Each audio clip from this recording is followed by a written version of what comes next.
আসসালামু আলাইকুম। আশা করি সবাই ভালো আছেন।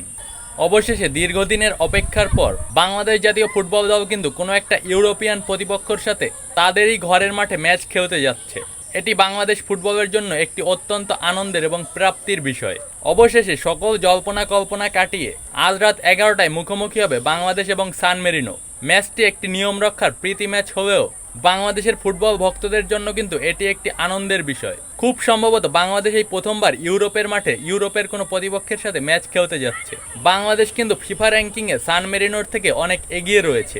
ফুটবল র্যাঙ্কিংয়ে সবার শেষে 211 নম্বর র্যাঙ্কিংয়ে রয়েছে সান মেরিনো।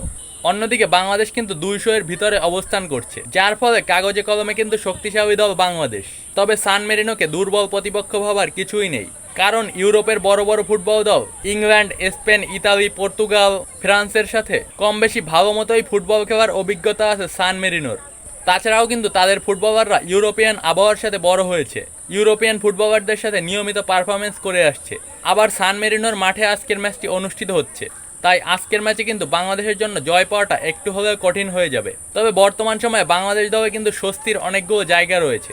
বাংলাদেশ দলে কিন্তু অনেক নামি দামি ফুটবলারের আগমন হয়েছে, বিশেষ করে হামজা চৌধুরী, সমিত সোম, জামাল ভুঁইয়া, তারিক কাজী, ফাহমিদুল ইসলাম, জায়ান আহমেদ, এই সকল ফুটবলারদের কারণেই কিন্তু বাংলাদেশ দল বর্তমান সময়ে ফুটবলটা অনেক ভালোভাবেই খেলছে। এইসব নামি দামি ফুটবলারদের কারণেই কিন্তু বাংলাদেশ দল বর্তমান সময়ে বেশ ভালো ফুটবল উপহার দিচ্ছে দর্শকদের। আর হামজা চৌধুরীদের উপর ভর করেই কিন্তু বাংলাদেশের সমর্থকরা আজকের ম্যাচে জয়ের অপেক্ষা করবে। কি মনে হচ্ছে, বাংলাদেশ কি ইউরোপের আবহাওয়ায় মানিয়ে নিয়ে আজকের ম্যাচটি পরাজয় এড়াতে পারবে? আজকের ম্যাচে ড্র অথবা জয়লাভ করতে পারবে? জানাতে পারেন।